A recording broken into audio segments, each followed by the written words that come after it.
Good morning students. आज हम समाज विज्ञान का पाठ नंबर 7 देशी जनता को सभ्य बनाना और राष्ट्र को शिक्षित करना भाग 2 लेके आए। पिछले अध्याय भाग में हमने पढ़ा था कि अंग्रेज़ों ने शिक्षा के लिए यहाँ पर क्या कदम उठाए, कैसे विश्वविद्यालय स्थापित करने की कोशिश की। आरंभ में यहीं की शिक्षा को ज़्यादा महत्व दिया, लेकिन बाद में उन लोगों ने अंग्रेज़ी शिक्षा को यहाँ की शिक्षा पर की बजाय लागू कर दिया था। 1833 में नया कानून आया था शिक्षा के ऊपर। तो आइए आरंभ करते हैं इससे आगे का। शिक्षा का जो तरीका था वो काफ़ी लचीला था। आप स्कूलों से जिन चीज़ों की उम्मीद करते थे उस समय वो उस पाठशाला में मौजूद हुआ करती थी। विलियम एडम स्मिथ ने जो स्कॉटलैंड से आया था उसने रिपोर्ट में कहा था, बच्चों से कोई फ़ीस नहीं ली जाती थी, पुस्तकें छपी नहीं थी। पाठशाला की जो इमारत थी वो अलग नहीं बनाई गई थी। बेंच और कुर्सियाँ नहीं होती थी, ब्लैक बोर्ड नहीं होते थे। अलग से कक्षा लेने के लिए बच्चों का कोई हाजिरी का प्रबंध नहीं था। साल के इम्तिहान और जो नियमित समय सारणी थी वैसी कोई व्यवस्था नहीं थी। कुछ स्कूल जो थे वो बरगद के पेड़ के नीचे चलते थे, तो कुछ किसी की दुकान में या गांव के मंदिर में या गुरु के घर पर बच्चों को पढ़ाया जाता था। बच्चों की फ़ीस जो होती थी वो उनके माँ बाप के आमदनी पर निर्भर करती थी। अमीरों को ज़्यादा और गरीबों को कम फ़ीस देनी पड़ती थी। शिक्षा मौखिक होती थी और क्या पढ़ना है यह बात जो थी विद्यार्थियों की ज़रूरत को देखते हुए गुरु ही तय करते थे। विद्यार्थियों को अलग अलग कक्षा में नहीं बिठाया जाता था, एक साथ सब जगह बैठते थे। सब अलग अलग सत्र के विद्यार्थी, गुरु अलग से बात करते थे। एडम ने जो देखा कि जो शिक्षा प्रणाली थी वो काफ़ी लचीली थी और आवश्यकता के लिए काफ़ी अच्छी भी थी। जो स्कूलों का जो समय था या छुट्टियां थी वो फसलों की कटाई के समय स्कूल बंद थे, क्योंकि जो बच्चे थे वो खेतों में काम करने चले जाते थे और अनाज या फसल की कटाई के बाद दोबारा स्कूल शुरू हो जाते थे। इसका जो कारण था कि यहाँ के बच्चे जो थे वो काश्तकार के बच्चे भी पढ़ाई कर सकते थे। नई दिनचर्या और नया नियम।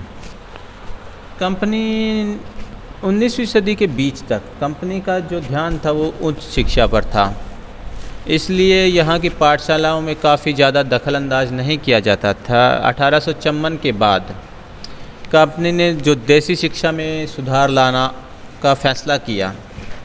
कंपनी का सोचना था कि मौजूदा जो व्यवस्था है उसके अंदर बदलाव कर सकते हैं। कंपनी एक जो नई दिनचर्या और नए नियमित निरीक्षणों के साथ जो स्कूलों को रखना चाहती थी। इसके लिए क्या किया जा सकता था, कंपनी ने क्या कदम उठाए, कैसे पंडितों को सरकारी नौकरी पर रखा। इनमें से जो पंडित थे वो 4-5 स्कूलों की देखभाल करते थे और वहाँ का जो अध्यापन का स्थिति में सुधार लाना था। प्रत्येक गुरु को आदेश दिया गया था कि वे समय पर अपने स्कूल के अनुसार रिपोर्ट बनाकर भेजें और कक्षाओं को नियमित समय के अनुसार चलाएं। अब अध्यापन छपी हुई किताबों पर आधारित होगा। विद्यार्थियों की प्रगति को मापने के लिए वार्षिक परीक्षाओं का रूपरेखा तैयार की जाने लगी। विद्यार्थियों से कहा कि वे समय पे फीस भरें, टाइम से स्कूल में आए, तय सीट पर बैठे और अनुशासन के नियमों का पालन करें। नए स्कूल नियम पर चलने के लिए पाठशालाओं का जो था वो सरकार से मदद भी चाहिए होती थी। जो पाठशाला के नई व्यवस्था के भीतर काम करने को तैयार नहीं थे उन्हें सरकार से कोई मदद नहीं दी जाती थी। और जिन गुरुओं को सरकारी आदेश पालन करने की बजाय अपने स्वतंत्रता बनाए रखी, वे सहायता और प्राप्त और नियमों से चलने वाले जो स्कूल थे उनके सामने उनकी स्थिति कमज़ोर पड़ने लगी। इन नियमों और दिनचर्याओं का जो एक नतीजा जो सामने आया वो पहले वाली व्यवस्था में गरीब किसानों को बच्चे पाठशाला में जा सकते थे। अब समय सारणी से काफ़ी लचीली होती थी, लेकिन जो नया समय आया उनके अनुसार स्कूल में आना ज़रूरी हो गया, जबकि गरीब के बच्चों को खेत में काम करने भी जाया पड़ता था। अगर कोई बच्चा स्कूल नहीं जा पाता तो उसे अनुशासनहीनता माना जाता और पढ़ना लिखना भी नहीं चाहता था। राष्ट्रीय कार्य शिक्षा की कार्यसूची। अंग्रेज अफसर ही नहीं भारतीय के बारे में सोच रहे थे, बल्कि भारत के विभिन्न भागों के लोग और विचारक शिक्षा के व्यापक ज़रूरत पर जोर दिया। यूरोप में जो बदलाव आ रहे थे, वहाँ से प्रभावित लोगों का मानना था कि पश्चिम की जो शिक्षा है वो भारत को नया आधुनिकीकरण कर सकती है। उन्होंने अंग्रेज़ों से कहा कि नए स्कूल, कॉलेज और विश्वविद्यालय खोले जाएं, शिक्षा पर ज़्यादा पैसा खर्च करें। इस दिशा में कुछ प्रयास आप क्लास 9 में पढ़ेंगे। महात्मा गांधी और जो रविंद्रनाथ टैगोर थे वो भारतीय पश्चिम शिक्षा के विरुद्ध थे। उनका क्या कहना था? गांधी का कहना था कि औपनिवेशिक शिक्षा जो थी वो भारत के लोगों में हीनता का बोध पैदा कर रही है। इसके प्रभाव में आकर यहाँ के जो लोग हैं वो पश्चिमी शिक्षा या वहाँ की जो सभ्यता है उसको अच्छा मानते हैं और अपनी शिक्षा, अपनी संस्कृति और के प्रति उनका जो गौरव था वो नष्ट हो गया है। गांधी जी ने कहा कि इस शिक्षा में जहर भरा हुआ है और यह बहुत पापपूर्ण है। इसने पश्चिम भारतीयों को जो है वो पश्चिमों का गुलाम बना दिया है और हर चीज़ पर प्रभाव डाला है। उसके अनुसार जो पश्चिम से प्रभावित हैं, पश्चिम से आने वाले हर चीज़ की जो प्रशंसा करते हैं, इन शिक्षा संस्थाओं में पढ़ने वाले भारतीय जो ब्रिटिश लोगों को पसंद या शासन को पसंद करते थे, महात्मा गांधी जो थे वो केवल एक ऐसी शिक्षा चाहते थे जो भारतीयों के भीतर प्रतिष्ठा और उनका स्वाभिमान को जिंदा करे। राष्ट्रीय आंदोलन के दौरान उन्होंने कहा था, विद्यार्थियों से कहा था कि वे शिक्षा के संस्थान को छोड़ दें और अंग्रेज़ों को बताए कि अब गुलाम बने रहने के लिए वो तैयार नहीं हैं। गांधी की सोच थी या मान्यता थी कि केवल जो भारतीय है वो उनकी शिक्षा को भारतीय भाषा में ही दी जानी चाहिए। उनका कहना था कि अंग्रेजी में जो शिक्षा दी जा रही है वो भारतीयों को अपंग बना देगी। उनका जो कहना था, उन्होंने कहा कि इसे सामाजिक परिवेश से भी काट दिया गया है और अपनी जो भूमि है उनसे भी वो अजनबी हो गए हैं। उनकी जो राय थी या सोचना था, वो विदेशी बोलने वाले या यहाँ की जो संस्कृति से नफ़रत करने वाले अंग्रेज़ जो शिक्षा भारतीय जनता से जुड़ने के तौर तरीके को भूल चुकी है। गांधी ने आगे भी कहा था कि शिक्षा का ज्ञान जो है वो मौखिक की बजाय केवल और पढ़ने लिखने पर केंद्रित है। इसमें जो पुस्तकों पर जोर दिया जाता है, लेकिन जो जीवन और व्यवहारिक ज्ञान है उसको दूर अपेक्षा की जाती है। गांधी का कहना था कि शिक्षा से व्यक्ति का दिमाग और जो आत्मा विकसित होनी चाहिए।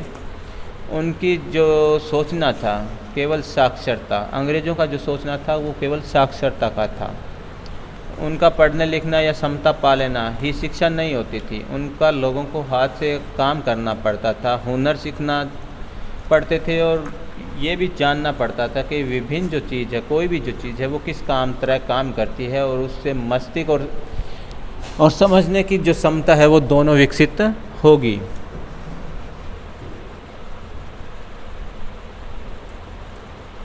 जैसे जैसे राष्ट्रीय भावना का प्रसार हुआ, कई दूसरे जो विद्वान थे वो भी राष्ट्रीय शिक्षा के बारे में सोचने लगे और उनके अंग्रेज़ों द्वारा जो स्थापित की गई वो आमूल तौर पर उनकी शिक्षा से अलग थी।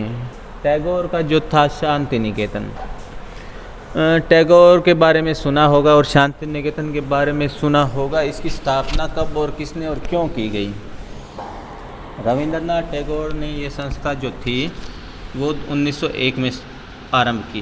टैगोर जब बच्चे थे तो स्कूल जाने से बहुत चिढ़ते थे। वहाँ उनका जो दम घुटता था। उन्हें जो स्कूल का जो माहौल था या वातावरण था वो बहुत दमनकारी लगता था। टैगोर को लगता था कि स्कूल कोई जेल हो। जब कोई बच्चा मन चाहा वहाँ कुछ नहीं कर पाता, जब दूसरे बच्चे शिक्षक को सुन रहे होते तो टैगोर का दिमाग जो था वो कहीं और चला जाता था। टैगोर के अपने स्कूल के अनुभवों ने शिक्षा के बारे में टैगोर के विचारों को काफ़ी प्रभावित किया। जब वे बड़े हुए तो वो एक ऐसा स्कूल खोलने के बारे में सोचा जहाँ बच्चे खुश रह सके, तनाव मुक्त रह सके और रचनाशील हो, वे अपने विचारों और आकांक्षाओं को समझ सके। टैगोर को लगता था कि बचपन का समय अपने सीखने का समय होना चाहिए। अंग्रेज़ों ने जो शिक्षा स्थापित की गई थी वो काफ़ी बंधनकारी और अनुशासन से कड़ी बंधनकारी और अनुशासन से मुक्त होना चाहिए। शिक्षक कल्पनाशील हो, बच्चों को समझाते हुए उसके अंदर जो उत्सुकता और जानने की जो विकसित करने में मदद दे। टैगोर का कहना था कि वर्तमान स्कूल बच्चों की रचनाशीलता, चकित होने या उसके स्वाभाविक गुण को मार देता है। टैगोर आगे कहता है, या उसका सोचना था कि सृजनात्मक शिक्षा को केवल प्राकृतिक परिवेश में ही प्रोत्साहित किया जा सकता है। इसलिए उन्होंने कलकत्ता से 100 किलोमीटर दूर एक ग्रामीण क्षेत्र में अपना स्कूल खोलने का फैसला किया और यह जगह काफ़ी निर्मल शांति से भरी हुई थी। यहाँ प्रकृति के साथ जीते हुए बच्चे अपनी स्वाभाविक सृजनात्मक मेधा को विकसित कर सकते थे। और भी मामलों में गांधी और टैगोर के बीच शिक्षा के बारे में कमोबेश एक जैसी राय रखते थे, लेकिन दोनों के बीच फ़र्क था। जहाँ गांधी पश्चिमी और मशीनों की उपासना और खतरनाक आलोचक थे, टैगोर वहीं पश्चिमी शिक्षा के और भारतीय तत्वों के जो अच्छे तत्वों का सह मिश्रण चाहते थे। उन्होंने शांति निकेतन में कला, संगीत और नाच के साथ साथ विज्ञान और प्रौद्योगिकी शिक्षा पर भी जोर दिया। इस प्रकार बहुत से लोग सोच रहे थे कि एक राष्ट्रीय शिक्षा की रूपरेखा प्रणाली क्या होनी चाहिए। कुछ अंग्रेज़ों की व्यवस्था में परिवर्तन चाहते थे। उनका कहना था कि इस व्यवस्था को फैलाया जाए, उसमें ज़्यादा से ज़्यादा लोगों को पढ़ने का मौका मिले। और इसके विरुद्ध में कुछ एक ऐसी व्यवस्था चाहते थे जहां पर लोगों को सच्चे अर्थों में राष्ट्रीय शिक्षा दी जा सके। कौन तय करेगा कि राष्ट्रीय अर्थों में राष्ट्रीय क्या होता है? इससे राष्ट्रीय शिक्षा की बहस स्वतंत्रता के बाद जारी रही। सभ्य बना करने के लिए शिक्षा 1870 में शिक्षा अधिनियम होने तक आमतौर पर पूरी आज़ादी के लिए जो व्यापक शिक्षा व्यवस्था नहीं थी, बाल मजदूरी थी, गरीब बच्चों को स्कूल नहीं भेजते थे, गरीब परिवार चलाने के लिए आय महत्वपूर्ण थी, स्कूल कम थे, अमीर लोगों के द्वारा स्थापित किए गए थे। शिक्षा कानून लागू होने के बाद सरकार ने नए स्कूल किए गए, शिक्षा अनिवार्य किया गया।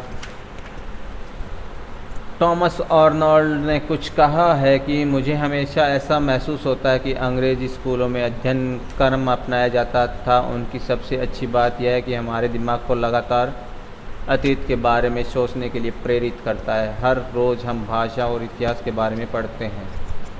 क्या आप बता सकते हैं कि विचार में इंग्लैंड उपनिवेश जनता की शिक्षा से किस तरह प्रभावित किया होगा? तो इस लेसन में हमने अंग्रेज़ों के द्वारा शिक्षा और